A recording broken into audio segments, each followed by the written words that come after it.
দুরূদ ইব্রাহিম ছাড়া না কোনো দুরূদ পড়া যাবে না। আচ্ছা বুঝছি, দুরূদ ইব্রাহিম নামে কোনো দুরূদ হাদিসের কিতাবে নাই। যেটা আপনারা দুরূদ ইব্রাহিম কোন, এটার নাম দুরূদ ইব্রাহিম না, এটার নাম হলো সালাতু ফিত তাশাহুদ, তাশাহুদের দুরূদ, নামাজের দুরূদ।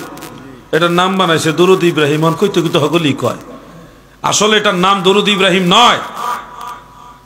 এরপর আমি বলবো এটা ছাড়া আর দুরূদ পড়া যাবে না, এই কথাটাই সঠিক না।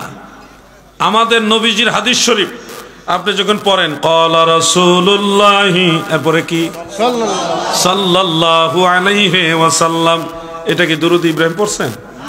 তো এটাও তো একটা দুরূদ। আপনি যে প্রথম ধাক্কাই তো ধরা খেয়ে গেলেন যে দুরূদ ইব্রাহিম ছাড়া আর কোনো দুরূদ পড়া যাবে না। তাহলে এটা কি সাল্লাল্লাহু আলাইহি ওয়াসাল্লাম, এটা কি? এটাও তো একটা দুরূদ। এমন একটা দুরূদ আপনাদের শিক্ষা দিতে চাই, যে দুরূদ শরীফটা যদি আপনারা আমল করেন হাশরের ময়দানে নিশ্চিত আল্লাহ রসুলের শাফাআত পাইবেন। সেই দুরূদ শরীফটাকে আমি শিখাবো আপনাদেরকে। আমার সাথে বলুন আল্লাহুম্মা আনজিলহু মাকআদাল মুকাররাবা ইনদাকা ইয়াউমাল কিয়ামা। প্রথম শুনছেন হয়তো বড় মনে হচ্ছে, আসলে এত বড় না, মুখস্থরে দেখবেন ছোট। আল্লাহুম্মা আনজিলহু মাকআদাল মুকাররাবা ইনদাকা ইয়াউমাল কিয়ামা। দুই ওয়ার্ডের মতো, দুইটা সেন্টেন্সের মতো পারবেন।